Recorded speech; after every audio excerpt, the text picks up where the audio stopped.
नमस्कार दोस्त, स्वागत है आपके यूट्यूब चैनल RIG के में। मैं हूं अजीत सिंह। देखिए, कल हम लोग बहुत ही इंपॉर्टेंट टॉपिक कवर कर चुके हैं जिसका नाम था क्या, मौर्य वंश के अंतर्गत चंद्रगुप्त मौर्य के बारे में हम लोग पढ़ चुके हैं। यानी आज हमारा क्लास है चंद्रगुप्त मौर्य और आज हमारा किस पढ़ेंगे, बिंदुसार के बारे में पढ़ेंगे। यानी कल हमारा चंद्रगुप्त मौर्य खत्म हो चुका है और इतना ही इंपॉर्टेंट टॉपिक, इतना मतलब बहुत सारे दोस्त का कमेंट आया कि सर आज तक तो मैं ऐसा हिस्ट्री कहीं पढ़ा ही नहीं है। दोस्त आप भी नहीं पढ़े हैं ना, तो पिछला टॉपिक पढ़ लीजिए, यानी मौर्य वंश का भाग 1 पढ़ लीजिए। चंद्रगुप्त मौर्य के बारे में मैं बताया हूँ, तो मौर्य वंश का भाग 1 पढ़ लीजिए। चंद्रगुप्त मौर्य बहुत ही मजा आया है कल क्लास में और आज भी मजा आएगा, फुल मजा गारंटी मेरी है। आप वीडियो में बन रही भागिएगा मत। मजा कैसे आएगा, एक कहानी के माध्यम से बहुत अच्छा कल मैं बताया था और आज भी बहुत फेमस टॉपिक है। तो आज हम लोग पढ़ेंगे बिंदुसार। बिंदुसार की बात करें तो 298 ईसा पूर्व से 273 ईसा पूर्व तक अपने गद्दी पर बैठे थे। तो इनके चले हम लोग आगे पढ़ते हैं, बढ़ते हैं आगे। देखिए, जो इसे बिंदुसार है ना, बिंदुसार, इसे अमित घात के नाम से भी जाना जाता है। बिंदुसार को क्या, अमित घात या शत्रु विनाशक, शत्रु विनाशक, अमित घात या शत्रु विनाशक के नाम से जाना जाता है। किसको, तो बिंदुसार को।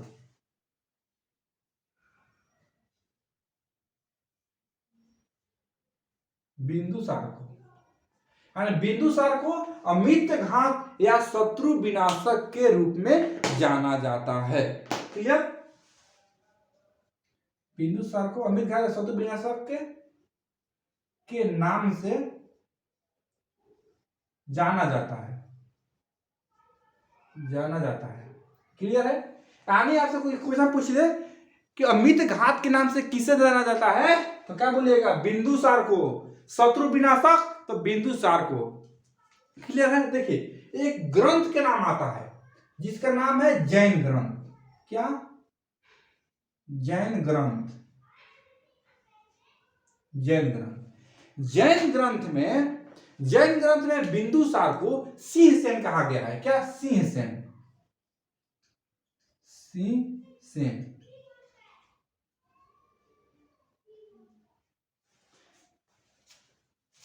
आपसे कोई पूछ देगा कि जैन ग्रंथ में क्या कहा गया है, तो क्या बताइएगा।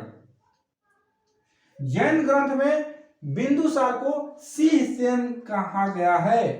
तो क्वेश्चन कितना निकल रहा है कि अमित घात के नाम से किसे, बिंदुसार को। शत्रु विनाशक किसको कहा जाता है, बिंदुसार को। और सिंहसेन के नाम से किसे जाना जाता है, तो बिंदुसार को। सिंहसेन कहां मिलता है, तो जैन ग्रंथ में इसका वर्णन मिलता है। अब देखिए, आगे चलते हैं दोस्त। ये हो गया मगध, जो कि मगध के पीछे मैं वंश पूरा शुरू से बता दिया। मगध को उत्कर्ष से बताते आ रहा हूं। हर्य वंश आया, फिर शिशुनाग वंश आया, फिर नंद वंश आया, फिर इसके बाद मौर्य वंश आया। मौर्य वंश के अंतर्गत क्या पढ़ते हैं, चंद्रगुप्त मौर्य के बाद। और अब चंद्रगुप्त मौर्य के बाद जो नेक्स्ट शासक आते हैं जिसका नाम है बिंदुसार। बिंदुसार। तो आज हम लोग पढ़ेंगे बिंदुसार के बारे में पढ़ेंगे। ये कहा, ये मगध का राजा है, मगध का मगध का राजा कौन है, बिंदुसार। दोस्त, बात यह है कि बिंदुसार ने अपने गद्दी को संभालता है और अपने शासन को प्रचारित करते हैं। तो उस टाइम एक हुआ करते थे चाणक्य, उस टाइम भी जो गुरु थे उस टाइम चाणक्य भी थे। चाणक्य गुप्त के माइंड में ये था कि मैंने तो महान का काम किया, मैं जिसको शिक्षा दिया चंद्रगुप्त मौर्य को, उसने महान बना, और नेक्स्ट पीढ़ी जो आएगा वो महान बनेगा नहीं बनेगा, अपने शासन को अच्छा से प्रचलन करेगा नहीं करेगा, इसको बात को देखिए। चंद्रगुप्त मौर्य को बिंदु को चाणक्य ने कूटनीति का ज्ञान दिए थे बहुत अच्छा से, ताकि वो बहुत महान काम किए चंद्रगुप्त मौर्य ने। फिर चाणक्य सोचते कि अगला पीढ़ी से काम करेगा न करेगा, उसके चलते चाणक्य ने क्या किया है, इसको मिटाते हैं पहले। इसको आप लोग नोट कीजिएगा, इसको मैं मिटाता हूं।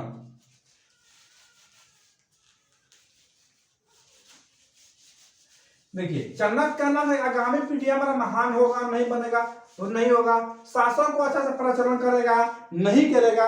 ये बात को ध्यान पर रखते हुए किसने, चाणक्य ने, चाणक्य ये बात को ध्यान पर रखता, किसके, चाणक्य के ये बात को टेंशन था कि आगामी पीढ़ी कैसा होगा कैसा नहीं। किसका टेंशन था, आगामी पीढ़ी का, आगामी पीढ़ी का टेंशन था। तो सोचा कि आखिर अगला वाला जो पीढ़ी आएगा उसको पता कैसे चलेगा कि शासन कैसे चलता है, कैसे कैसे एक राजा का क्या ज्ञान होना चाहिए, युद्ध का ज्ञान होना चाहिए, राजा प्रजा का ज्ञान होना चाहिए, उसको दान का ज्ञान होना चाहिए, विद्या ज्ञान, हर तरह से सक्षम होना चाहिए। ऐसे ये बात जिसको जानकारी होगा तभी तो अच्छा से राज्य को अपना चलाएगा। इसको बात रखते हुए चाणक्य ने एक पुस्तक का रचना करते हैं यहीं पे। कौन सा पुस्तक, तो अर्थशास्त्र का रचना करता है। कितना, अर्थशास्त्र का रचना की अपने अंतिम जीवन के अंतिम टाइम में अर्थशास्त्र का रचना करते हैं चाणक्य। और इस अर्थशास्त्र कितना राजनीतिक पर आधारित है, और इसी अर्थशास्त्र में एक राजा को क्या ज्ञान होना चाहिए, युद्ध नीति क्या होना चाहिए, दान विद्या क्या होना चाहिए, राजा को कैसे चलाना चाहिए, कूटनीति क्या होना चाहिए, पूरी इस अर्थशास्त्र पुस्तक में लिखा गया है। किसका, चाणक्य द्वारा। तो देखिए ये देखी गया है। तो कोई देखिए, चंद्रगुप्त मौर्य तो ऑलरेडी डायरेक्ट शिक्षा लिया था चंद्रगुप्त मौर्य से, यानी चंद्रगुप्त मौर्य का प्रधानमंत्री कौन था, चाणक्य था। तो अब क्या हुआ कि अर्थशास्त्र को किसी ने पढ़ा हो या नहीं पढ़ा हो, लेकिन इसके जो आगे वाले जो शासक है बिंदुसार, ये अर्थशास्त्र को अच्छे तरीके से पढ़े थे। अर्थशास्त्र को ये बहुत अच्छा से पढ़ा था। कौन, बिंदुसार ने।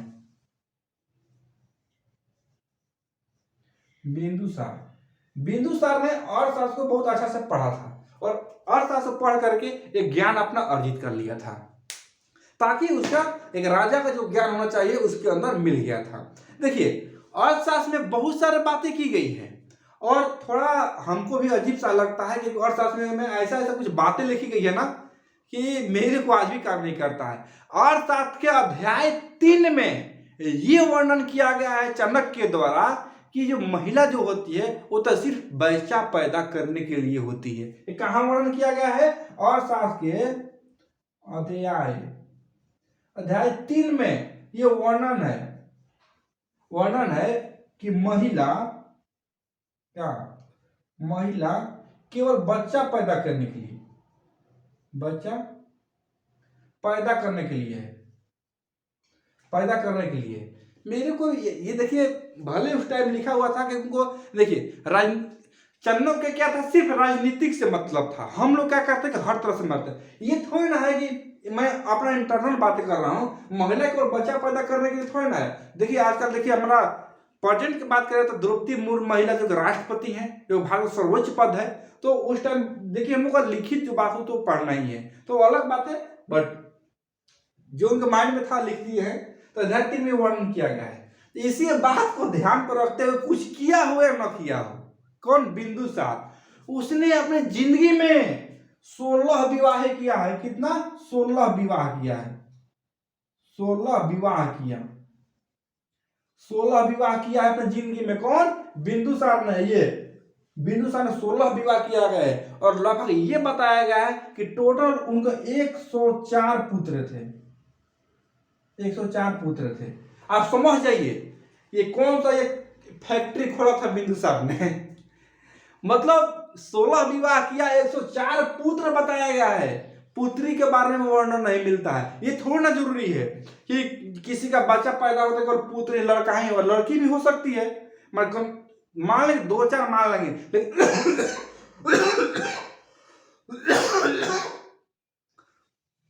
2-4 मान लेंगे कि चलो पुत्र होगा, लेकिन 104 पुत्र थोड़े ना होगा।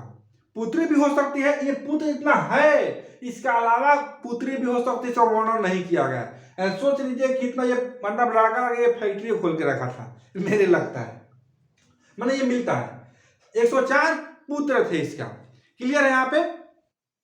अब देखिए यहाँ पे एक शासन चल रहा था, इससे 16 विवाह कर लिया, 104 पुत्र थे। फिर आगे चल के क्या होता है कि इसने एक बहुत ही अच्छा काम किया था। तो पहले बात ये बताता हूँ, इसको मिटाता हूँ पहले, इसको यहां तक आपको नोट कर लिया आप लोग, फिर मैं समझाता हूँ आपको।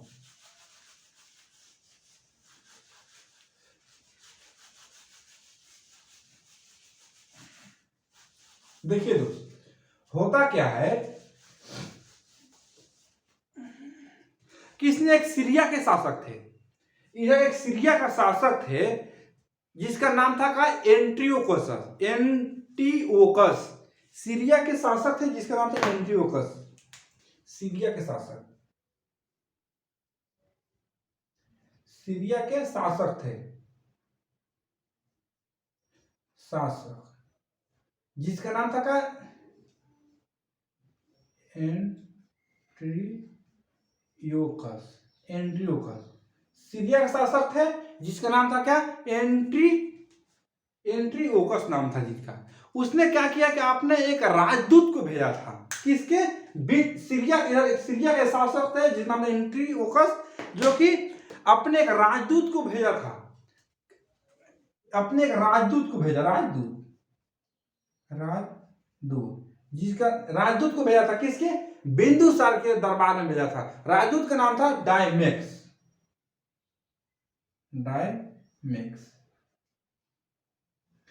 सीरिया के शासक थे जिसका नाम था एंटियोकस, अपने एक राजदूत को भेजा था कहां, बिंदुसार के दरबार में भेजा था, किसके लिए, मित्रता के लिए। तो देखिए जब डायमेक्स आया बिंदुसार के दरबार में तो बोला कि हाँ भाई बोले क्या बात है, तो बोला कि मेरे को ये एंटियोकस जो शासक है वो भेजे हैं, किसी तो मित्रता के लिए। लेकिन बिंदुसार ने उस अर्थशास्त्र को पढ़ लिया था, कूटनीति का ज्ञान था, लेकिन सोचा कि कुछ तो गड़बड़ हो सकता है। बोला कि सुनो भाई हम तो मित्रता किसी से करते नहीं है, लेकिन तुम कह रहा है तो ठीक है, तुम्हारा प्रपोजल हम एक्सेप्ट करते हैं, मित्रता करेंगे, लेकिन एक कंडीशन है। बोला क्या है, तो बोला कि मेरे को कुछ सामान है जो कि चाहिए, वो आप लोग दे देते हैं तो ठीक है। ये डायमेक्स बोला कि क्या चाहिए, बिंदुसार ने इसको बोला कि कुछ सामान चाहिए। बोला क्या चाहिए, तो बोला कि ठीक है, 3, ज्यादा नहीं 2-3 चीजें चाहिए। बोला ठीक है बोलिए। अरे हमको क्या है, डायमेक्स बोला कि बोलिए, मैं सीधे जाकर बता दूंगा अपने साथ राजा से, उनका मर्जी है तो देंगे, नहीं देंगे नहीं देंगे, उनकी मर्जी है, अपना लिस्ट बताइए क्या है, मैं जाकर बोल दूंगा। तो इसने क्या मांगा, पहली बात में मांगा अंगूरी शराब, अंगूरी शराब। अब सोचिए कैसा मित्रता ये करेगा, मैंने कोई दूसरे देश का है, पहले बार में ही शराब मांग रहा है। शराबी था, दारू भी पीता था बिंदुसार, पहले क्या बोला हमको अंगूरी शराब चाहिए। दूसरा में बोला कि हमको सूखा अंजीर चाहिए, क्या, सूखा अंजीर, अंजीर चाहिए। और तीसरा पर मांगा था दार्शनिक, दार्शनिक। बोला कि ठीक है, तीनों को लेकर के इसने सूचना पहुंचाता है सीरिया का शासक एंटियोकस के पास, जाता है। बोला है कि बिंदुसार जो वहां का शासक है वो ये अंगूरी शराब, सूखा अंजीर तथा दार्शनिक को डिमांड किए हैं। ये भी सोचेगा, ये एंटियोकस सोचेगा कि भाई कैसा शासक है ये, बोला ये कैसा है शासक, ये मेरे को समझ में नहीं आता है। और फर्स्ट बार में शराबी मांग रहा है, सूखा अंजीर तो चलो कोई बात नहीं, दार्शनिक मांग रहा है। दार्शनिक का मतलब क्या होता है, दर्शन करने, माने जिसका दर्शन शास्त्र का पूरा ज्ञान हो, ज्ञानी हो, उसका मतलब हर तरह से बुद्धिमान हो, और हर तरह से दर्शन का शास्त्र का ज्ञान होना चाहिए। सोचा ये राजा एंटियोकस कि मेरे पास एक ही दार्शनिक है जो कि बहुत ज्ञान है, ज्ञान के दाता है, दार्शनिक है, और वो भी एक मैं इसके दे दूं, इसको इससे देना मना कर दिया। उसको सूखी अंजीर तथा अंगूरी शराब तथा सूखा अंजीर भेज दिया, ये दोनों, लेकिन दार्शनिक को देने से मना कर दिया। तो क्वेश्चन में पूछता है कि बिंदुसार ने सीरिया के शासक से क्या क्या मांगे थे, तो 3 चीज, क्या, अंगूरी शराब, सूखा अंजीर तथा दार्शनिक का डिमांड किया था। लेकिन वो शासक ने अंगूरी शराब तथा सूखा अंजीर तो दे दिया, लेकिन दार्शनिक को देने से मना कर दिया। क्लियर है। अब देखते हैं, अब मेन आता है टॉपिक, यहां पे समझिएगा ध्यान से दोस्त। ऐसे शासन इसका चल रहा था। शासन चलने के क्रम में एक ये यहाँ का एक क्षेत्र है जिसका नाम है तक्षशिला।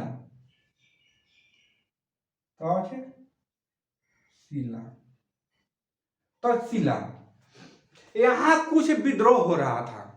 क्या है, यहाँ कुछ विद्रोह हो रहा था। तो उस विद्रोह, यहाँ पर क्या विद्रोह चल रहा था। यहाँ पर तो ऑलरेडी कौन है, बिंदुसार यहाँ पर शासक, माने यहाँ मगध से पूरा भारत का शासन चला रहा है बिंदुसार। तक्षशिला में एक विद्रोह हो रहा था। उस विद्रोह को दबाने के लिए इसका एक बड़ा लड़का था जिसका नाम था सुसीम।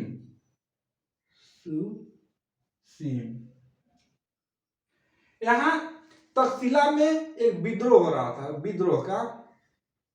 विद्रोह तक्षशिला में हो रहे विद्रोह को दबाने के लिए सुसीम को भेजा था कि जाओ वहां विद्रोह हो, वहां पर जा करके संभालो। सुसीम तक्षशिला क्या बना दिया, गवर्नर बना दिया। किसको, सुसीम को। तक्षशिला गवर्नर सुसीम को बना दिया कि जाओ वहां के विद्रोह हो रहा है, वहां के देखो और क्या हो रहा है, वहां के पूरा अपना था कंट्रोल में लाओ। गवर्नर नियुक्त करके सुसीम को भेज दिया। उसके बाद और घटना घटा, एक इधर का क्षेत्र पड़ता है जिसका नाम है अवंती। क्या, अवंती, जिसको प्रेजेंट का हम बात करें तो प्रेजेंट में इसे उज्जैन के नाम से जाना जाता है। क्या, उज्जैन। प्रेजेंट में इसे उज्जैन के नाम से जाना जाता है। यहाँ अलग विद्रोह था, अवंती में एक अलग विद्रोह हो रहा था।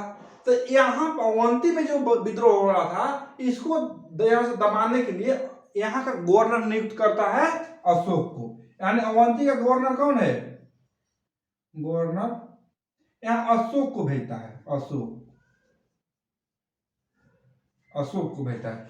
देखिए, बिंदुसार के 104 लड़के थे, उसमें योग्य थे 2 ही लड़के, और 2 ही लड़का को नाम मिलता है। एक तो नाम मिलता है सुसीम का, और दूसरा जो नाम मिलता है अशोक का नाम मिलता है। ठीक, अब देखिए विद्रोह हो रहा था तो सुसीम को भेज दिया यहाँ पे तक्षशिला में, और गवर्नर बना दिया, और अवंती का गवर्नर बना दिया अशोक का। तो जो अशोक था ना, जो अवंती का जो पूरा विद्रोह हो रहा था, उसे पूरी तरह से कंट्रोल में ला दिया। कंट्रोल में ला करके बहुत नॉर्मल ला करके वहां पे बहुत अच्छा काम किया है। बहुत अच्छा काम किया इसने, अशोक ने कहा अवंती में। लेकिन तक्षशिला में से जो दूसरा लड़का था, यानी बिंदुसार अपने एक लड़का को भेज दिया सुसीम को, कहा उज्जैन तक्षशिला, और दूसरी लड़का को भेज दिया अवंती में। जो अवंती में जो अशोक को भेजा था, यहाँ के जो गवर्नर नियुक्त हुआ अशोक, अवंती का विद्रोह को दबा दिया। लेकिन जो सुसीम गया था तक्षशिला में, इसको यहां से कंट्रोल नहीं हो पाया। उस टाइम क्या हुआ करते थे, इनके एक प्रधानमंत्री थे। देखिए, बिंदुसार के कितने 2 प्रधानमंत्री। पहला का नाम आता है वही चाणक्य,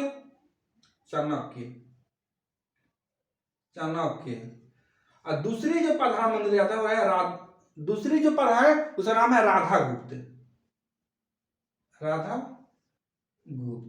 कौन प्रधानमंत्री थे,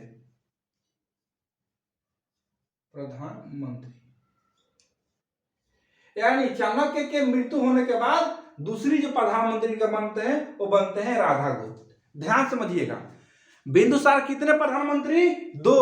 पहले तो चाणक्य जब मृत्यु हो जाती है तो दूसरे जो उनका प्रधानमंत्री बनते हैं जिसका नाम मिलता है राधा गुप्त। क्या, दूसरी प्रधानमंत्री का नाम राधा गुप्त होता है। राधा गुप्त प्रधानमंत्री को ये देखते हैं कि अरे यार, अवंती में जितने भी विद्रोह हो रहा था, अशोक तो उसे दबा दिया, लेकिन सुसीम यहाँ पे क्या कंट्रोल नहीं कर पाया कहा तक्षशिला के विद्रोह को। ऐसा क्यों ना करते हैं, यानी अशोक ने अच्छा काम किया है अवंती में, दोनों को हम ट्रांसफर कर देते हैं। तो दोनों का ट्रांसफर हो गया, यानी अशोक को भेज दिया कहां, अवंती में। यहाँ पे अशोक को भेज दिया और सुसीम को भेज दिया, यहाँ पे ट्रांसफर हो गया। तो जब यहाँ पर गया सुसीम, अशोक को भेज दिया, फिर तक्षशिला की भाई यहाँ तो कंट्रोल कर ही लिया, संभाल दिया, आप तो चल जाओ तक्षशिला में। तक्षशिला भेज दिया, तक्षशिला में गया अशोक, और इतना अच्छा काम किया कि विद्रोह को पूर्ण रूप से दबा दिया और बहुत ही अच्छा कंट्रोल कर दिया, अपने शासक को साता में अच्छा तरह से ला दिया। ये बात देखता है राधा गुप्त और बिंदुसार, और बोलता है बिंदुसार कि हाँ, राधा मोहन ने ये भी सलाह देते हैं बिंदुसार के कि हमारे बिंदुसार के बात, बिंदुसार काफी टाइम हो गया था, बूढ़ा भी हो चला था, तो बोल रहा था राधा गुप्त कि नेक्स्ट जो शासक बनने वाले हैं वो अशोक। अशोक जो है ये बहुत ही महान व्यक्ति है, क्योंकि दोनों जगह पे बहुत ही अच्छा काम किया। जो नेक्स्ट जो शासक के जो लायक है ना वो है अशोक, और नेक्स्ट जो शासक है अशोक को बनाया जाएगा। ठीक है, तो इसके बाद बिंदुसार के अंतिम समय में जब मृत्यु हो रहा था, तो बिंदुसार के अंतिम समय में देखिए, बिंदुसार के अंतिम समय में बिंदुसार के अंतिम समय में अशोक को राजा बना देता है। एंड बिंदुसार था जो उस अंतिम टाइम चल रहा था, मृत्यु के टाइम आने वाला, जब बूढ़ा हुआ था, तो लास्ट टाइम में वो क्या किया कि अशोक को उसने राजा बना देता है, अशोक को राजा बना देता है। ये जो घटना है कब का, ये घटना है ये जो घटना है 273 ईसा पूर्व का, 273 BC। 273 ईसा पूर्व में अशोक को यहाँ का राजा बना देता है। कौन? ये बिंदुसार ने। लेकिन बात ये होती है कि सुशील का इसका भनक मिला कि भाई अशोक राजा बन गया। कहानी को ध्यान से सुनिएगा, आप एक जब कंफ्यूजन होता है, कहीं कहीं मिलता है कि अशोक का शासनकाल 273 से 232 मिलता है, और कहीं कहीं 269 से 232 मिलता है। तो आगे हम डिफाइन करेंगे क्या कि ओरिजिनल काम जो घटना है वो क्या है। तो देखिए, मैंने क्या बोला कि बिंदुसार ने अशोक को अपने अंतिम समय में, अंतिम समय अशोक को राजा बना देता है। कब? 273 ईसा पूर्व में। लेकिन दोस्त घटना ये घटती है कि ये बात जब पता चलता है सुसीम को, तो सुसीम बोलता है कैसे कैसे हो गया, आखिर अशोक राजा क्यों बन गया, मेरे को बनाना था। और इसके बहुत सारे भाई था और सभी लोग में युद्ध होता था, और युद्ध हुआ। अरे राजा तो बन गया 273 ईस्वी में, लेकिन 4 साल इसको लगा अपने राजगद्दी को संभालने में। यानी राजा बन गया 273 ईस्वी पूर्व में, लेकिन इसका राजाभिषेक की बात करें हम, राजाभिषेक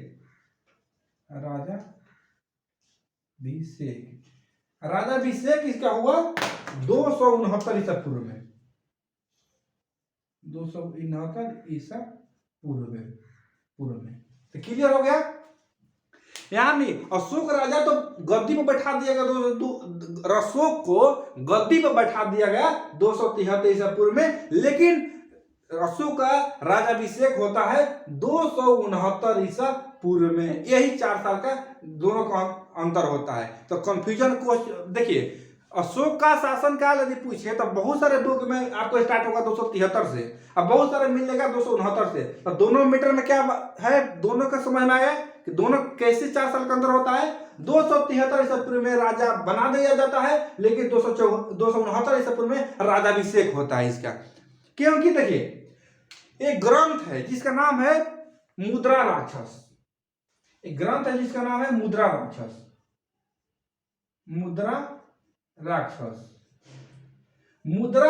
में यह बताया गया है कि अशोक ने अपने 99 भाई को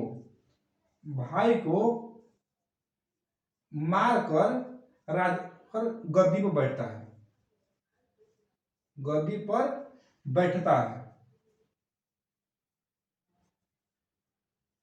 बैठता है।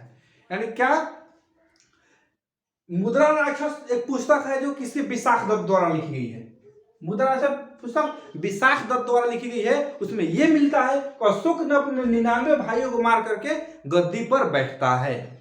तो क्लियर है, यानी कि 269 ईसा पूर्व में इसका राजाभिषेक होता है अशोक को, और फिर वहां से अपने राजगद्दी को संभालता है। तो नेक्स्ट जो हमारा टॉपिक है, कल हम लोग पढ़ेंगे अशोक, यानी कल का हमारा टॉपिक है वो अशोक महान।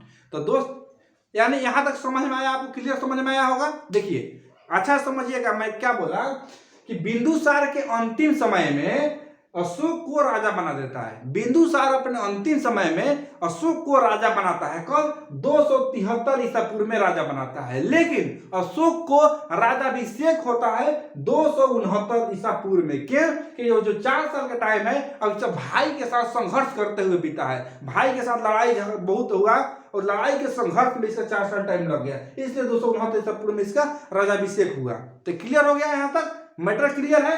यानी बिंदुसार के अंतिम समय में बिंदुसार ने अपना अंतिम समय में अशोक को राजा बनाते हैं 273 ईसा पूर्व में। लेकिन इसको 4 साल भाई के साथ संघर्ष किया, संघर्ष करने के बाद राजाभिषेक होता है 269 ईसा पूर्व में। यही 4 साल के अंतराल मिलता है। देखिए एक पुस्तक है जिसका नाम है मुद्रा राक्षस, जो कि विशाख दत्त द्वारा लिखी गई है। इस पुस्तक में यह बताया गया है कि अशोक ने अपने 99 भाइयों को मार करके गद्दी पर बैठता है। वो पुस्तक में यह बताया गया है। दोस्तों ये टॉपिक बहुत आप लोगों को समझ में आया होगा, मेरे को बिल्कुल उम्मीद है। कोई डाउट होने से कमेंट कीजिएगा, कमेंट के बिल्कुल रिप्लाई दिया जाएगा। यहाँ पर अशोक राजा बन गया और कल हमको हमारा जो टॉपिक रहेगा वो रहेगा अशोक, सम्राट अशोक, यानी कल हम लोग अशोक के बारे में पढ़ेंगे। दोस्त यदि टॉपिक आपको अच्छा लगा तो कहने की कोई जरूरत नहीं है, चैनल को सब्सक्राइब कीजिए, दोस्तों में शेयर कीजिए और मिलते हैं हम लोग फिर कल। तब तक जय हिंद।